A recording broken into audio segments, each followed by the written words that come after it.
Одлично. Ја кога поминав тука бидов многу коли паркирани и си викам, леле, оке немам место кај да не собере за сите зашто да ме слушаат мене. Ама најверојатно се отидени за нешто друго. Како и да е, ја не верувам во тајности, не верувам во нешто што е само туку така се случило без да Светиот Дух ги умешал своите прсти во одредени работи, или тоест во сите работи, така да верувам дека знаете, оној стих каде што во Колошјаните 16, прва глава, всушност од 16 и 17 стих каде што зборува дека се е создадено преку Христос, се е создадено, тоест преку Него, во Него и за Него.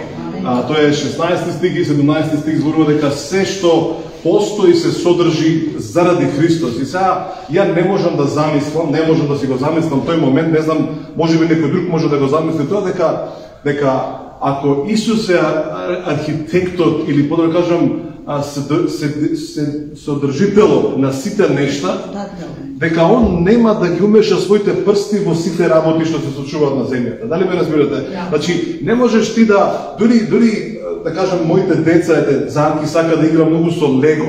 Знаете што е Лего? Ја коцки нешто се спојуваат. И ако го прашате него, он ги знае сите коцки кај стојат. И ако нешто се помести, он точно знае која коцка треба да ја кликне, за да повторно се врати во своето место. И за мене ми е многу тешко да замислам дека Исус, кој што го создаде овој свет, кој што ги создаде сите нешта, сите планети, сите постоечки, видливи и невидливи нешта, дека тој не е присутен во својата креација. И дека тоа туку така се случило, дека некој тоа надвор од неговото мислење и надвор од неговото знаење направил нешто. Не, тако нешто нема. Така да затоа не верувам во случајности, не верувам дека тоа му промакнало што викаме ние на Исус, дека тој не знае. Сега и каже што е ова? Нели кој викаме порано Богу иза леđа, и сега тоа Богу иза леđа тоа че дека он не знае што се случува позади него, нели? Не знае што кај. Ти си? Не е точно тоа, не постои Богу иза леđа, него едноставно ние не сме свесни колку е тој присутен во нашите животи. Не постои ништо што е случајно или пак му измакнало од неговиот видокруг или од неговото разбирање. Така да ние имаме можноста да одлучуваме, ние имаме таа привилегија и дури рекол и авторитет да одлучуваме што ќе правиме во нашите животи. Значи, можеби не често го употребуваме зборот авторитет, но ти лично имаш авторитет врз тоа што ти е дадено. А уште ќе кажам, бидејќи ова е многу ретко го слушам, ја мислам дека немам слушно да никој да го кажам на ваков начин, али бидејќи ти си живо битие и си создаден во неговиот лик или изглед или карактер, како што Бог има авторитет, така и ти имаш авторитет да одлучуваш за работите во твојот живот. Та не може никој да каже тоа ми се случи така, него случајно ми дојде и што да правиме за така се развија работите. Ништо од тоа што се развива не се случува туку така, него нешто му дало простор на тој дел во твојот живот да се развие во таков правец. Та денеска да биде дали позитивно или негативно. Дали го разбираме тој дел? Така да добро е за секој ден да знае дека ти имаш авторитет што одлучуваш и дека можеш да кажеш и да, можеш да кажеш и не. Дали го разбираме овој дел? Значи, постојат работи, ја би рекол дека во голема мерка многу работи во нашите животи ние можеме да кажеме да и можеме да кажеме не. Точно е дека ние ќе ги сносиме последиците и резултатите на нашите одлуки, но барем ќе знаеме дека сме одлучиле. Така да немојте да мислите, абе што да правиме сега, јас сум носен од овој налив или оваа река, што да правиме сега, така се најдовме. Не, ниеден од вас не се најде случајно тука денеска. Никој не гледам хипнотизирани луѓе овдека, не гледам некој замаен, па да каже, ја не знам се најдов тука случајно. Да, постојат такви моменти каде што некој се наоѓа некаде, ама тоа се многу ретки случаеви. Баш имавме пред некој месец, ја не знам, мислам дека кажувавме тука, се возиме заедно со едни пријатели ги земам од аеродром, и доаѓаме пред Поема. И една кола позади мене. Ама ја не ни приметив колото, него само видов дека се паркира тука некаде и видите смешна ситуација. Значи ја не знам, може би, не знам дали таа жена, дали не гледа во овој момент, дали не слуша, но излегов ја од поема и се замислите застанувам пред поема и женава излегува, значи ја не ја знам. Јас си мислев некој си се паркира 8 сат на вечер, женава вади пари и ми вика ова се за тебе. И сега јас си мислам дека она мисли дека јас сум од тие паркирачите, нели, од тие од Готсмоц, као се вика, тие што паркира, нели, па да ми плати на мене за паркинг. И јас си кажам, не, ја не работам за паркинг службата. Не, рече, знам, него ова се пари за тебе. И ја повторно викам, не, ти не разбираш, сигурно грешка си. Не, рече, ова се точно пари спремени за тебе. И потоа испорна дека таа жена, замислете, ја никогаш во живот ја немам видено, она не знам како, ја доаѓајќи од аеродром, ме следела од аеродром да дојде до поема, бидејќи знаела дека треба да биде таму во тој момент и да слуша таа проповед. Дали го разбираме тој дел? Значи, он рече, не, јас извините, следев цело време. Како ме следела? Како ми ја приметила мојата кола? Како знаела кој сум јас? Не знам. Но нешто ја навело да дојде до поемата, да ми даде мене пари и да седи таму и да слуша проповед и да ја пророкува. Чудесно. Али тоа се поретки случаи, значи не се случуваат секојдневно, иако јас би сакал тоа да биде наше секојдневие, многу поретко се случува. Така да ништо од тоа што денеска ти го поседуваш е случајно. Сите твои одлуки, почнувајќи од 2 години, од 3 години, од 5 години, од 7 години наваму те донесуваат до овој момент. Ништо не е случајно. Сите тие одлуки влијаеле врз тебе да се развиеш, да дојдеш до ова што си денеска. Дали го разбираме тој дел? Звучи абстрактно, звучи премногу добро да е вистина, но тоа е вистината. Тоа што нас ни даден авторитет да одлучуваме. Што значи тоа, Зоран? Тоа значи дека дури од денес ти можеш да ги менуваш работите во твојот живот до одредена мерка во зависност со одлуките што ќе ги правиш. Тоа што го слушаш, тоа што ти е кажано, тоа што го примаш, што правиш со тоа? Јас знам премногу луѓе, и ова го зборам затоа што премногу знам луѓе кои што живеат во...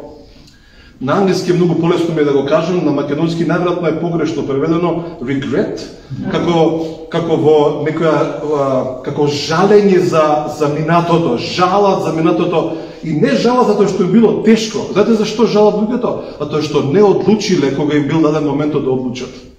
Не направиле чекор на вера кога им бил даден момент кога се било отворено и имале и младост, имале и сила, имале и енергија, имале се и сепак рекле не. И ја мислам дека мнозина жалат за такви моменти во животот. Жалат затоа што за жал некои работи нема да се вратат назад во твојот живот. Тоа не значи дека ти го губиш спасението, тоа не значи дека ти не си верник. Ти си се уште верник и ти се уште ќе бидеш керка или син Божи, ти се уште ќе бидеш сакан од Бог, ти се уште ќе имаш помазание во твојот живот, ти се уште ќе имаш повик во твојот живот, ти се уште ќе имаш сила во твојот живот, ти се уште ќе имаш авторитет во твојот живот, но одредени одлуки не можеш да ги вратиш назад. Јас дефинитивно сум верен во Римјаните 11 глава 29 стих. За тие кои што знаат и кои што не знаат, Римјаните 11 глава 29 стих вели дека Божите повици и Божите дарови се неотповикливи. Што значи тоа? Дека Бог не ги отповикува назад. И тие ќе стојат врз тебе, но ќе постојат моменти во твојот живот, на твоите 60, 70 и 80 години, ќе кажеш, требаше да го направам тоа. Ама не го направив. И веќе ти не можеш да се вратиш назад во тој момент на времето и потом да го правиш тоа. Не можеш. Јас знам еден човек на 70 години, прекрасен човек, прекрасна личност, вие го знаете, има проповедано тука, еднаш, два пати мислам, и седиме со него и човекот на 70 и нешто години вика, Зоран, почна да му зборам за некои планови, ја што ги имам, некои идеи што ги имам, и рече, колку ми е жал, ја имав можноста, ја имав, се беше спремено околу мене, се подготвено, спремни луѓе да инвестираат за тоа, и рече, од страв, не го направив тој чекор. И вели 40 години, се уште имам дупка во во душата или дупка во моето битие, затоа што знам дека тоа ме чекаше мене. Знаев дека ако го направи тој човек ќе успее во животот. Така да постојат тие regrets или жалења кои што се, како да ги кажам, реални се, но тие не смеат да прават осуда во твојот живот. Значи мора да правиме разлика помеѓу емоциите на жалењето и помеѓу осудата. Тие се слични, по емоции, по чувства се слични, но не се исти по функција. Жалењето си има својот дел каде што треба да научиш нешто од тоа. Додека осудата не ти дава да учиш ништо. Тука е разликата. Дали го разбираме овој дел? И затоа многу пати кога ќе кажат луѓе ќе ми кажат, моли се за мене, живеам под осуда. Ја кажам, не е тоа осуда, ова е нешто друго. Го разбираме тој дел. Како духовна личност треба да просудуваш што ти кажуваат луѓето. Кога ќе каже некој Зоран, моли се за мене за мир. Екам, не се молам за мир за тебе. Ама зошто ми треба мир? Не, тебе не ти треба мир, ти имаш мир, него твоите гестови, твоите одлуки се во погрешни одлуки правиш и затоа мислиш дека немаш мир. Зоран, моли се за мене за радост. Не се молам за тебе за радост. Зошто? Па ти имаш радост. Само што гледаш хорор филмови и затоа не ја гледаш радоста. Се дружиш со погрешни луѓе и затоа радоста ти е покриена. Тргни се од тоа друштво и ќе видиш како радоста одеднаш ќе стане реална. Така да не станува секогаш за толку многу, не знам, радикални, него станува збор за едноставни одлуки. Да не речам прости одлуки, кои што ќе те развијат, ќе те донесат до еден момент. Дали знаете кој е најголемиот кошмар или кошмар што може да го доживее еден пејач, например? Најверојатно најголемиот кошмар е сонува човекот, му даде микрофон и не може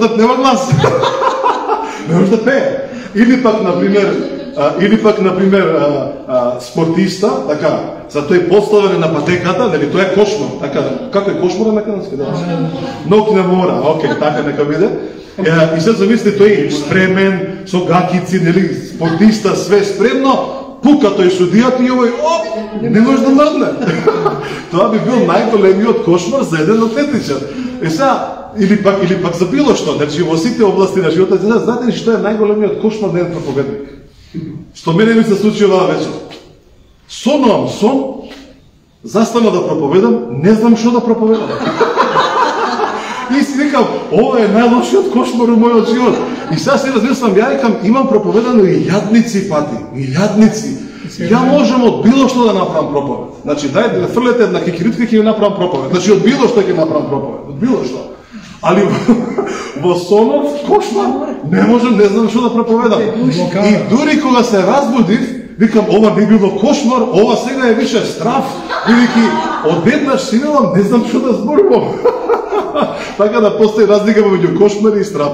Како и да е, размислувајќи се бавено за што да зборувам, наистина немав представа што би зборувал, и затоа верувам дека ова е инспирација како за мене, така и за вас, и за сите кои што гледаат, дека е инспирација и дека е, баш би рекол, воден од Светиот Дух или водство од Светиот Дух, да мотивирам некого или да инспирирам некого за нешто кој што верувам е многу битна работа.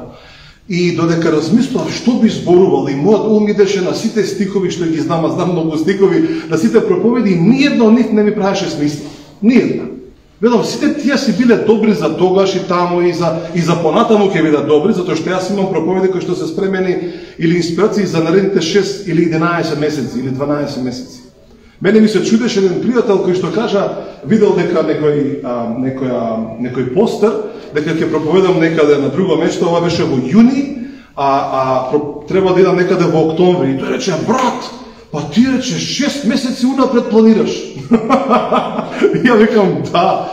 Рече, како ти тоа така си испланирал 6 месеци унапред дека ти ќе бидеш на тоа и тоа место? Едам, сите мои патувања се однапред планирани најмалку година, некојаш и 2 години однапред. Така да нема ништо лошо да се планира. Значи ја однапред знам значи од сега 2 години унапред каде јас ќе бидам или каде сум поканет. Затоа постојат зборови во мене кои што биле порано кажани и кои што ќе бидат кажани понатаму, но некогаш во моментот ти фали нешто. И размислувајќи за се ова, видов една слика. И ја верувам дека таа е добра слика. Знаете што видов? Значи нема да ви се верува што видов. Денес имате вие мобилни телефони повеќето, ако не и сите, и толку е лесно да се наслика слика, така. Дали со оваа камера или со оваа, дали тоа слика селфи или ги сликаш другите, и едноставно ти сликнуваш и сликата е тука. Нема никаков проблем, нели што знаат слика си е слика. Ама кога јас бев помал, а најверојатно тие што се малку постари од мене го памтат тоа уште повеќе, не се правеа слики туку така. Не беше толку лесно да се направи слика. За да направиш слика, требаше да имаш апарат. Фотоапарат. Ај што ќе да имаш фотоапарат? Него треба да идеш лично да отидеш до продавница да купиш филм. И после треба да се најде некој кој што нема да ти го расипе филмот. Туку ќе треба да го стави како што треба, затоа што ако го стави погрешно, ти можеш да сликаш колку сакаш, може да ги фатиш сите можни агли, ама ако филмот не се врти, ти ќе се изнасликаш на празно. И пак нема да има ништо. Сега, не само проблематиката не е само да го ставиш филмот и да сликаш. Тоа е најмалиот дел. Значи, ние денеска се викаме, чекај, сонцето како е, намести се, и мислиме дека тога е... Него тогаш беше малку поразлично. Сега, не само што си сликал, и тоа сликањето на тие 36 пози, како ги наричам, може да трае со месеци ти да го чуваш тој филм, затоа што ти го штедиш.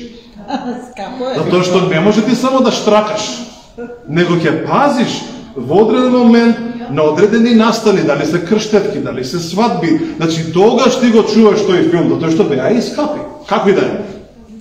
Доаѓаш до момент каде што сега си ги потрошил сите 36 пози и внатре чувствуваш одредена сатисфакција, но знаеш дека тоа не е тука готово више. Него тек сега почнуваат проблемите.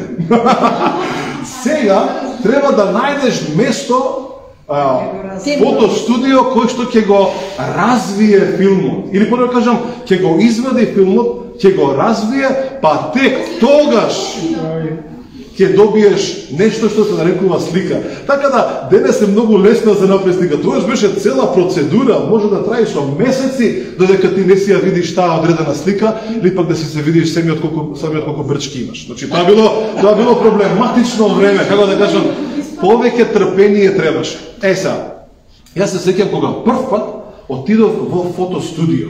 Значи, тоа за мене беше искуство, каде што човекот, значи, ја дете помал, гледам таму што прават, го даваат тоа апаратот. Тоа апаратот не смеш да го пипнеш, што го пипнеш, човек добива. Значи, не се пипка тие работи. Зашто ќе го расипеш. И се сеќам кога тој го зема апаратот и го стави во едно нешто, како магично нешто. Каде што одеднаш неговите раце влегоа некаде и го снема апаратот. И нешто имаше како темно, како некоја завеса мала. И тој не гледа нас и си работи таму нешто, си збори со нас. Ја мисля дека тој е магионичар, затоа што не знае што прави со апаратот. А тој всушност го носи во темна просторија, или по да кажам таа мал дел, каде што он го вади филмот, го враќа назад со прстите, што мораш рачно да го вратиш назад, се порано и после имаше автоматски, ама првите беа автоматски, вратиш цк. И потоа го вади филмот и филмот е добар. И потоа иде процедурата каде што се развива тоа па да добиеш слика. Сега, од кога го видовме ние тоа како деца, сикаме, па и ние можеме ова да го правиме. Зашто некој ни кажа, филмот ако се извади во темна просторија, ќе го заштитиш филмот. И сега можам само да ви кажам колку ние филмови ги расипавме. Ја и брат ми. Колку филмови сме расипале. Зашто знам ке се бутневме во шкафот, или како се вика во кај што чувате алишта, плакарот, и ке се пикневме таму со брат ми и правиме нешто, вртиме го, вадиме, филмот го вадиме, и нешто ке со лаптот ке бутнеш тоа вратата, так ке дојде сонце, ке го осветли филмот.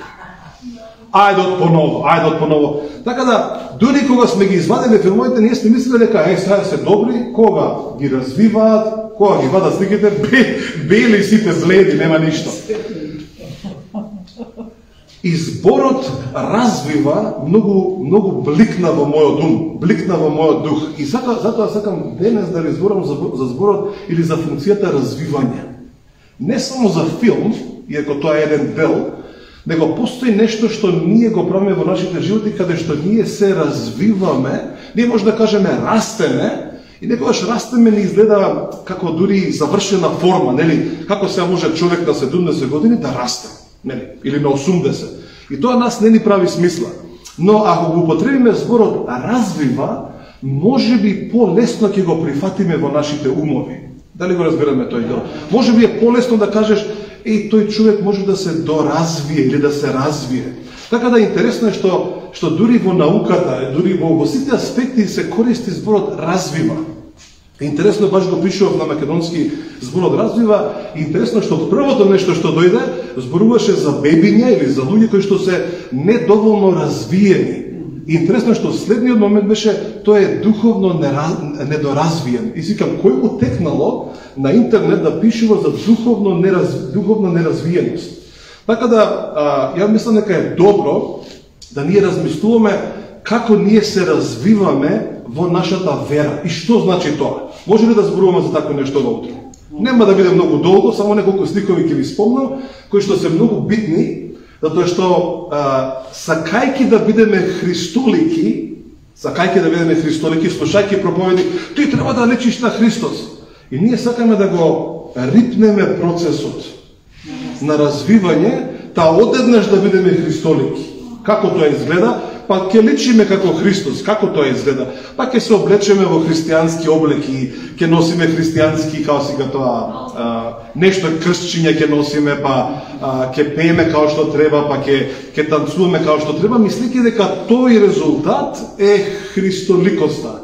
А всушност христоликоста не доаѓа како ти изгледаш, него многу битен е процесот на развивањето предходно, за да дојдеш до моментот да личиш на Христос. Има еден стих кој што е многу тежок за мнозина, многу е тежок, и на еден начин не само што го игнорира, него ги фаќа страфот тој стих. Тоа е Филипјаните, ако идете во 4 глава, и ако идете во 8 стих. Значи, идете, 6 стих е многу добар, али и 7, али 8 стих вели вака. И вели, конечно, браќа, размислувајте за овие работи. И потоа вика, за она што е чисто, за она што е добро, за она што е на добар глас, за она што е на доблесно, за она што е совршено, за она што е праведност. И сега ти одеднаш го слушаш и читаш ова речи, како да мислам за ова? Кога паметот ми е на други работи. Сакаш да мислиш чисто и јасно и одеднаш нечисти мислите доаѓаат. Сакаш да мислиш за добри работи, ама не можеш, бидејќи мислиш на нешто лошо ќе ти се случи. Не што ти тебе ќе ти се случи, него на сите околу нас ќе ни се случи нешто. И ако не можеш да размислуваш така, што и да читаш ќе биде замаглено. Ќе биде осветлено во негативна смисла, ќе биде матно. Како се сега дека во филмовите? Ако се тие осветлени, во овој случај осветленоста не донела ништо добро, бидејќи било всушност видливоста не секогаш е добриот процес, затоа што дури Давид вика, дури во долината на смртната сенка, тоа е многу интересен израз, Псалм 23, вели, во долината на смртната сенка, дали некој сте влегле во сенка? Сенката не е секојаш светла, таму темно е. Нема да се плашам. И вели, нема се плашам и ќе поминам. Се интересно е како ти поминуваш нешто што е темно. Како можеш ти да гледаш во нешто што е темно? Не можеш. Али дозволуваш да Светиот Дух те води во таа темнина. Тој те води. Не ти не знаеш. Таму е темно, ти удриш главата во некој зид. Или некоја дупка ќе падаш. Али во смртната сенка, во долината вика, тој мене ме води. И кај ме носи после што вика Давид? Зелени пасишта. Така да, кога се наоѓаш во тој процес, ја не рекам дека тоа е темнина, него велам каде што не знаеш што се случува.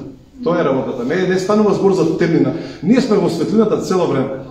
Ние сме пренесени, Колошените 1 глава збора дека таткото не пренесе од темнината, не пренесе во царството на неговиот сакан син, кој што е царство на светлина. Така да, околу нас се е светлина. Но внатре во тебе, процесот, не секој го знаеш. Мислите. Тука се осветлуваат работите. Околу тебе и околу мене се е светлина. Него внатре во тебе, во твојата душа, во твојот ум. И затоа е многу битно, ова или Вајдаре или е нешто друго.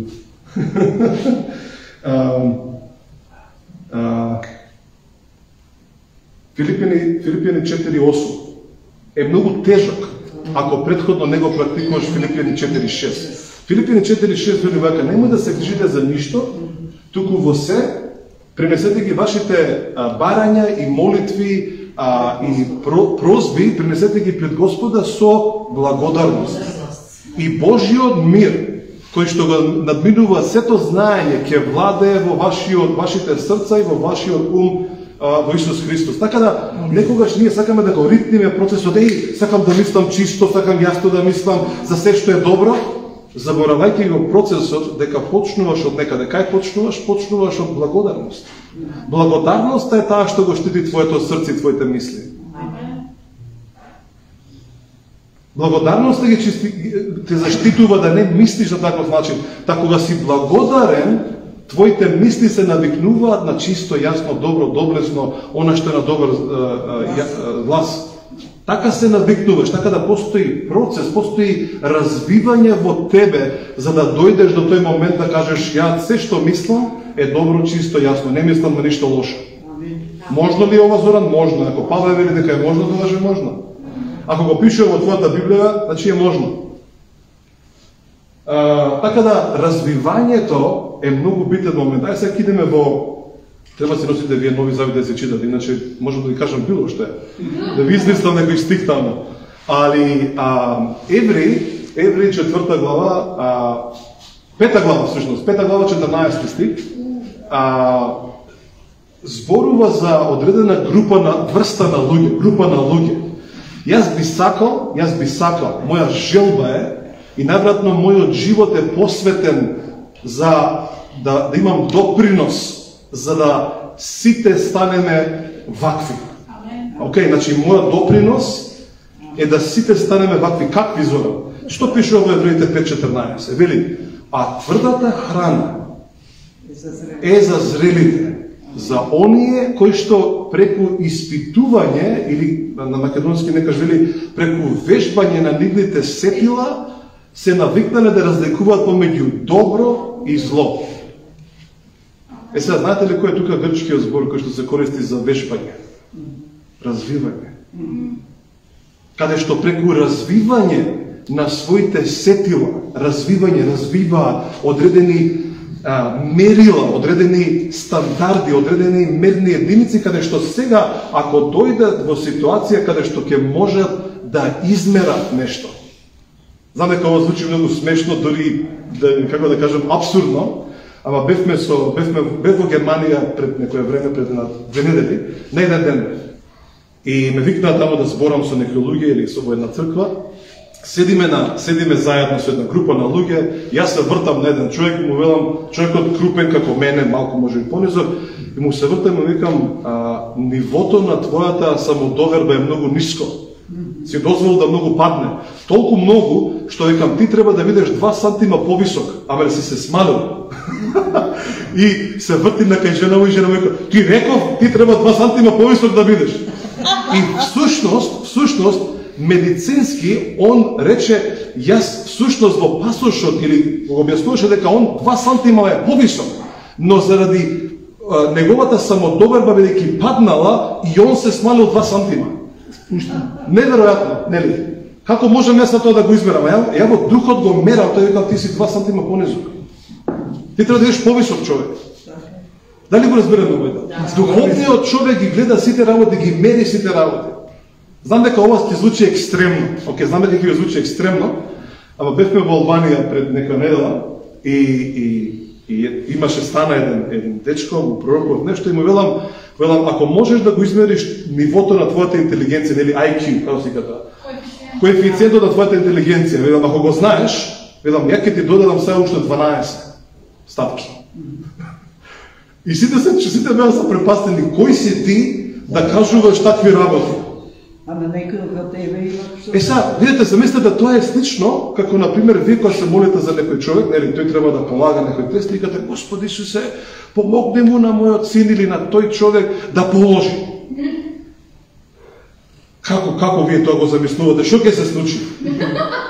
Нели, што вие замислувате дека ќе се случи, па тој да положи. Ама вие викате дека положи, тој положи човек, добро е. Ама процесот, развивањето на следото, вие не го гледате или не сакате да го видите, ја го гледам тоа.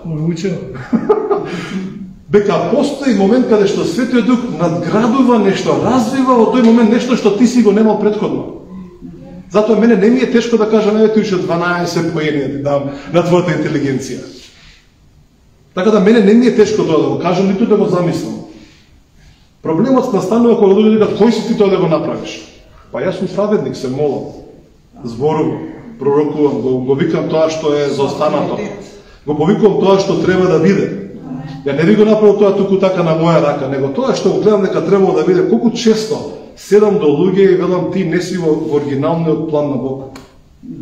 Ти си во планот, и си имаш твој план, ти си благословен, ти си работите врват за тебе, ама оригиналниот план што Бог имаш за тебе, ти не живееш во тој план.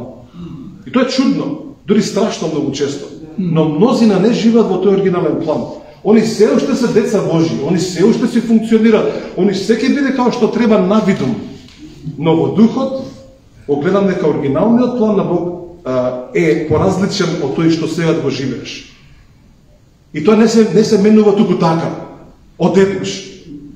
Туку пак има процес на развивање, каде што кажеш, знам, пред 20 години имав таа можност и ми беше страв и ја испуштив. Пред 5 години имав можноста да станам и го испуштив. Пред 3 дена Светиот Дух ми изборуваше, ама не го направив. Денеска го слушам Духот во мене ми избори, ама не, најверојатно нема да можам тоа да го направам. Така да, се е тоа процес или развивање, каде што ние биваме развиени од еден момент за да станеме нешто. Не се случува ништо туку така. Одеднаш. Да не кажем една смешка сега. Евреи, ај се вратиме назад се во Евреи. Значи Евреи читаме Евреи 5:14 и сега рипаме до Евреи 12 глава. И тука е главниот стих. Каде што вели дека во Евреи 12 глава вториот стих, каде што зборува, значи цела 11 глава писателот зборува за хероите на верата, овие вака направија преку вера, со вера, победија царства, рушија, надвладеја, видоа се, ги поздравија ветувањата. 11 глава е целата за хероите на верата. И сега 12 глава, иако тие се споени, нема разлика, ние ги разликуваме, бидејќи нас не треба така да ги разграничуваме, или така барем ни е помогнато да ги разграничиме. 12 глава, првиот стих вика и сега, кога имаме таков облак на сведоци, кои се тие сведоци? Па сите овие луѓе кои што живеат по вера, кои што сакаат да ја видат верата, сакаат да станат нешто, видоа на него да објават, или сега кога имаме таков облак на сведоци на што? На верата. Дека да не се запеткуваме во гревот, или да не дозволиме гревот да не запетка, туку сега, гледајќи во Исус, вперувајќи ги нашите очи каде? Во Македонија, во образованието, во времето, во вестите. Вели, вперувајќи ги нашите очи кон Исус, авторот и усовршителот на верата, кој што заради радоста која што беше ставена пред него, го истрпе крстот или го помина на крстот, или го помина срамот на крстот. Много интересно, тука се користат неколку изрази кои што се ретко ги спомнуваме, ама кога се користи зборот усовршителот на верата. И сега викаме тоа усовршител, што значи тоа се усовршителот на верата? Па најверојатно верата не е совршена, па он сега нели, ако треба нешто да поправи таму, нешто некој штрапче да стави нешто да подметне одоле нешто на машина која се тресе за перење, па ти кажеш стави нешто одоле вака да не се тресе многу. Или зидот тоа сликат, тури нешто остране, тој картивче, па ќе држи тоа, додека држи. Не е така, верата е совршена. Сега, што усовршува Исус? Знаете што усовршува? Те усовршува тебе во развивањето, за да достигнеш, да ја разбереш како функционира верата. Ние не развиваме верата од нас, од несовршено кон совршено, или по да кажем, ние не почнуваме на таков начин. Не, туку ние гледајќи во совршениот, гледајќи кон Христос, кој што е авторот или оној кој што ја започна, архигеосот, оној кој што го почна се во ова и кој што не води кон усовршување или пак ни го води развивањето во нашите животи кон совршенството на верата, ние кон него гледаме. Така да Исус е авторот, оној кој што е започетокот или зачетникот на нештата, и го гледаме него усовршителот, затоа што тој не усовршува нас, тој не треба да усовршува верата, него преку твојот живот, преку развивањето, преку тој процес на ставање на филмот, па сликање на филмот, тоа е твојот живот, па имајќи моменти каде што не гледаме јасно што се случува, одеднаш темница, не знаеш како, што, збунеци, и потоа излегува момент каде што одеднаш има нешто видливо, некоја слика, доказ дека овој човек живееше со Христос цело време или му дозволи на Светиот Дух да го развие неговиот живот.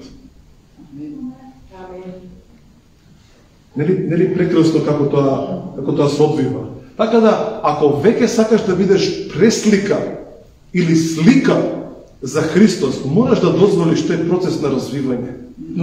Мора да дозволиш. Не можеш ти со слушање на проповеди од YouTube да станеш духовен човек.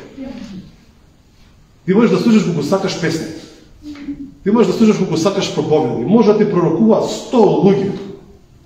И сепак да одлучуваш да не го започнеш процесот на развивање на христоликиот карактер во твојот живот. Премногу жалосно, премногу тешко, а и премногу реално, бидејќи го гледам постојано. Го гледам во луѓе не дозволуваат да бидат сменени. Истите се. И всушност, знаете, јас седев со еден човек, ми се луаше постојано: Зоран, дојди, сакам да зборам со тебе. И ја како да кажам, како добар христијанин пастор, и ја одма оставам се, ајде да видиме што има човекот да каже. И вели: сакам да зборам со тебе, сакам да те прашам одедени прашања. И ја викам: добро, човекот, значи има мака некоја, брзо да идеме, оставаме се, 9 сат навечер, 10 сат навечер, идам ја да го сретнам човекот, да зборам со него. И збориме 5 минути, 10 минути, 20 минути, сат време. И знаете што разбирам во тој разговор?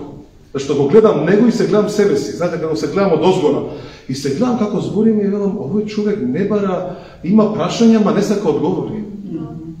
Значи има прашања, ги постава прашањата, ама не го сака одговорот, или не му треба одговор на него.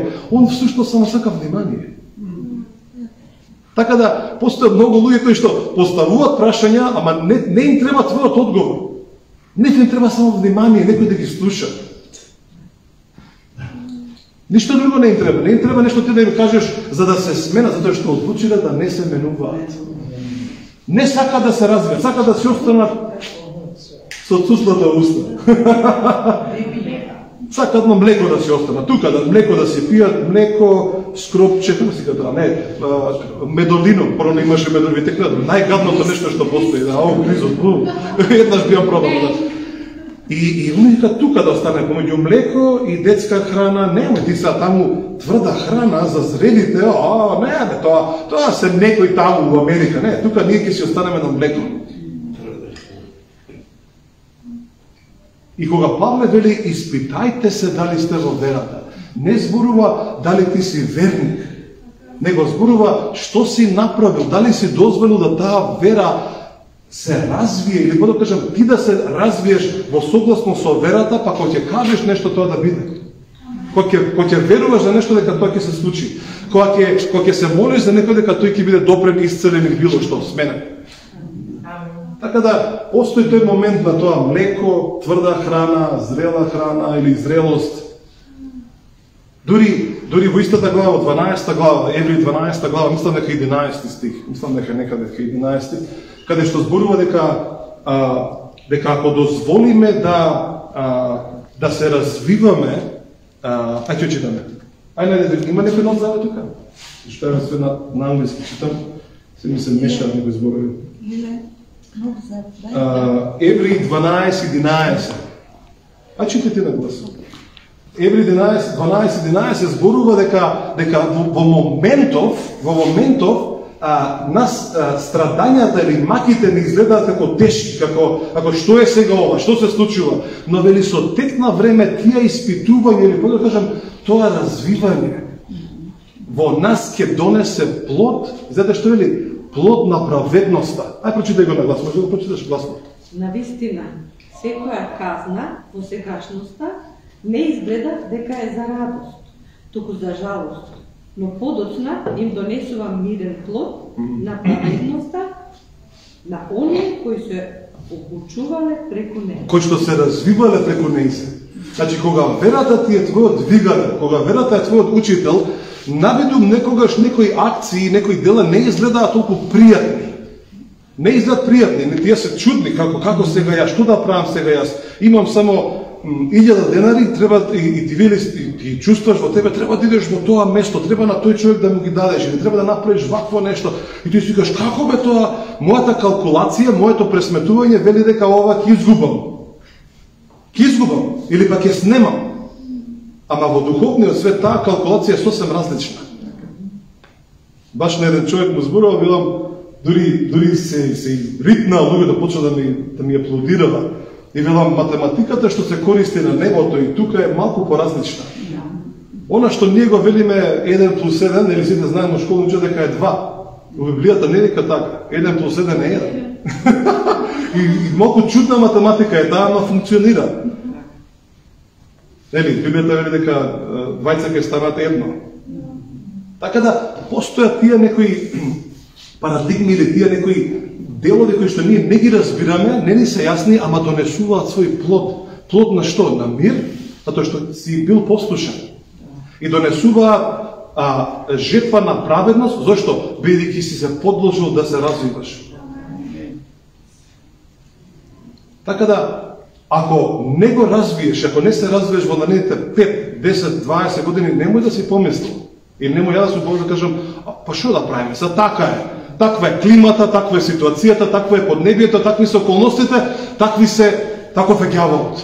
Ме спречува цело време. Не е точно. Не е точно.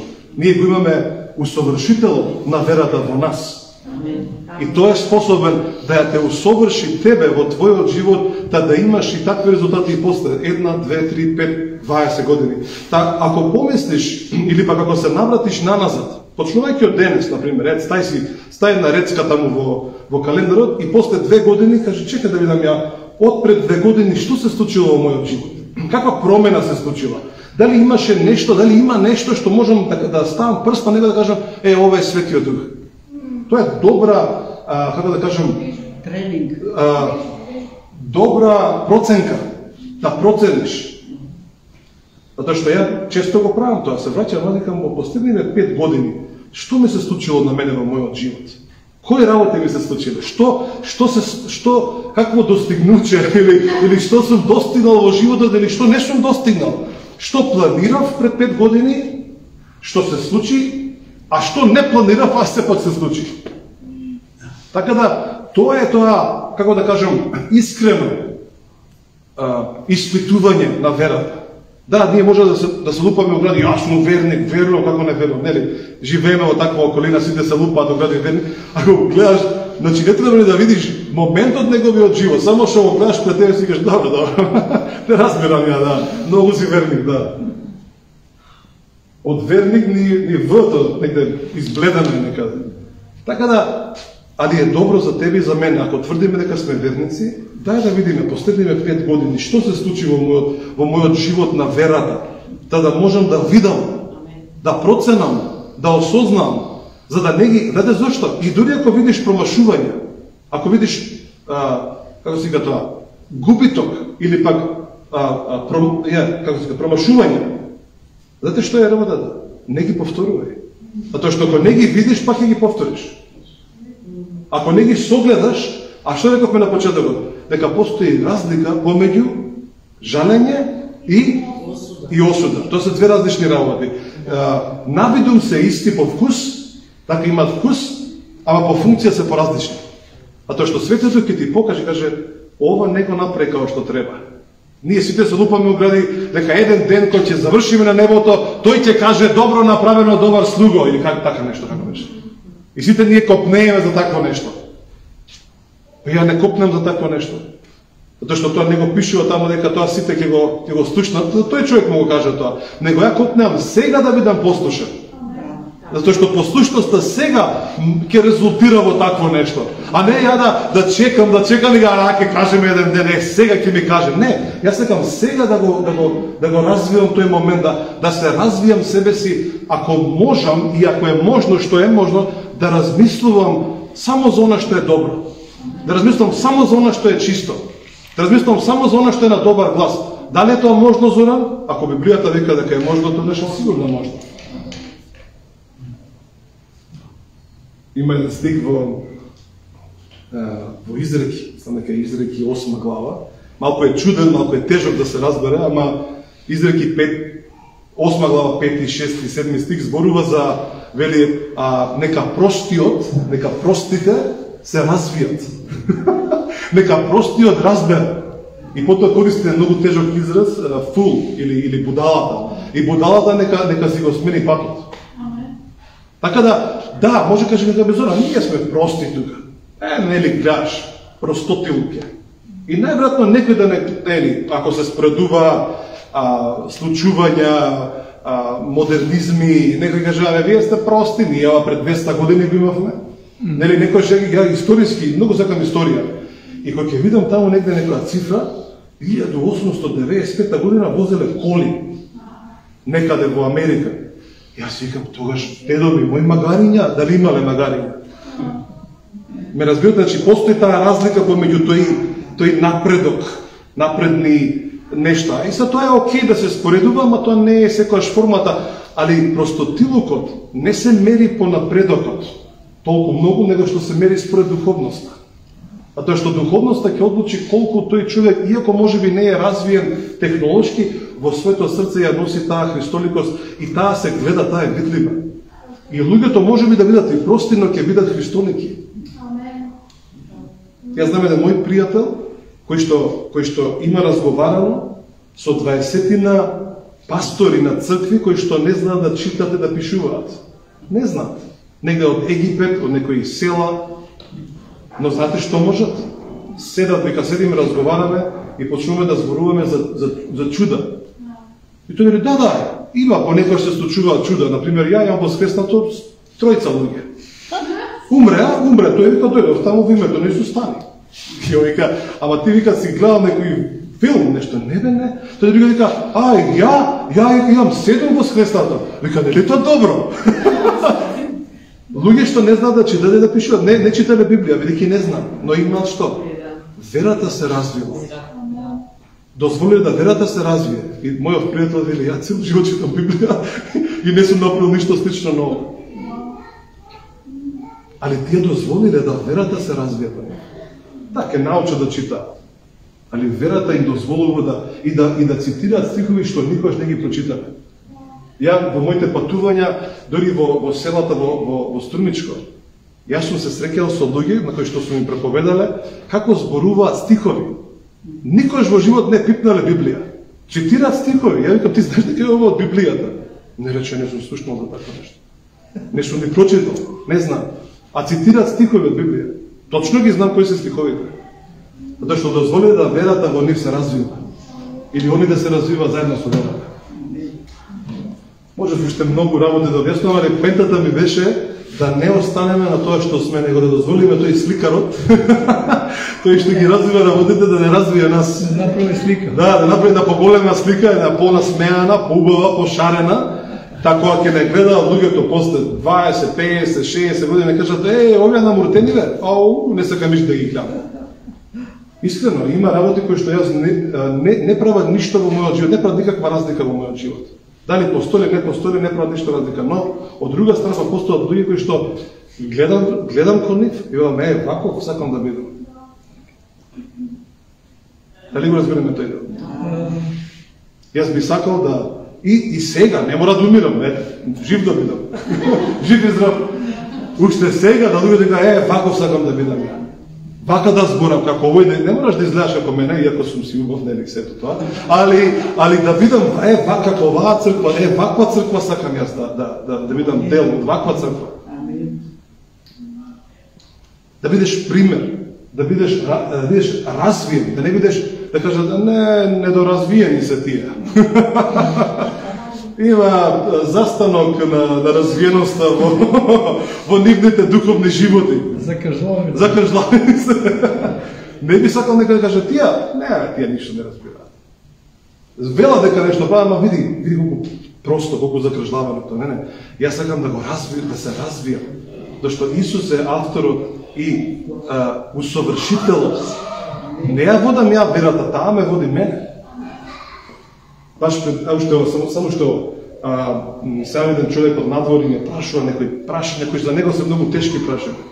И му велам, види, ја можам да ти објаснувам стихови од Библијата, ама тие ништо нема да значат на тебе во овој момент.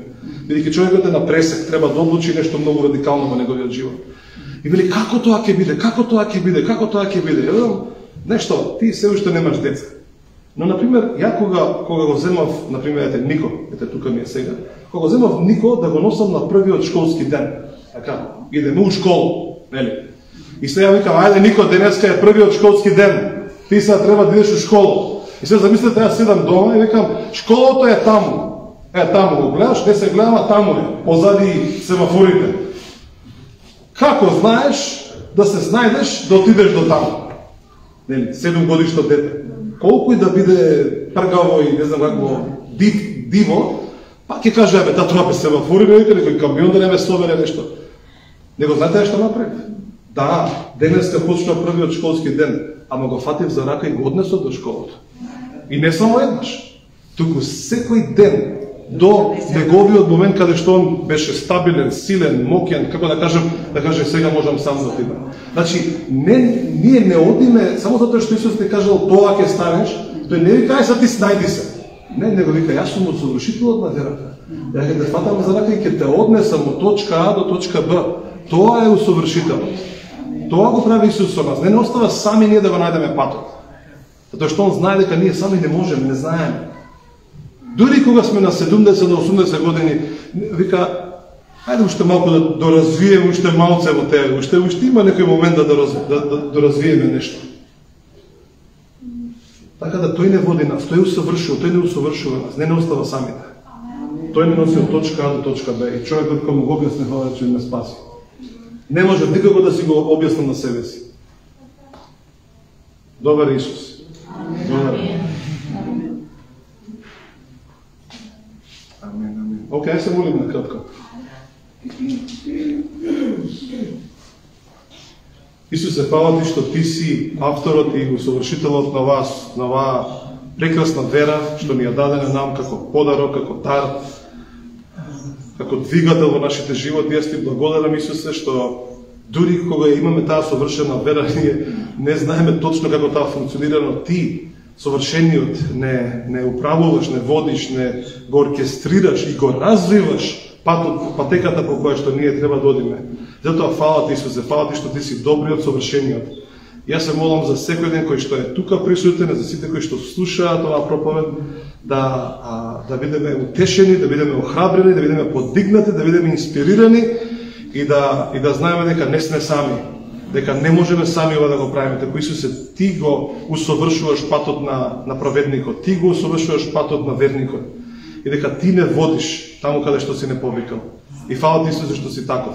Фала ти што си прекрасен и добар Бог. И фала ти за сите верници во Македонија, за сите цркви во Македонија. Ги благословувам во името на Исус да растеме и да бидеме зрели. Амин, амин.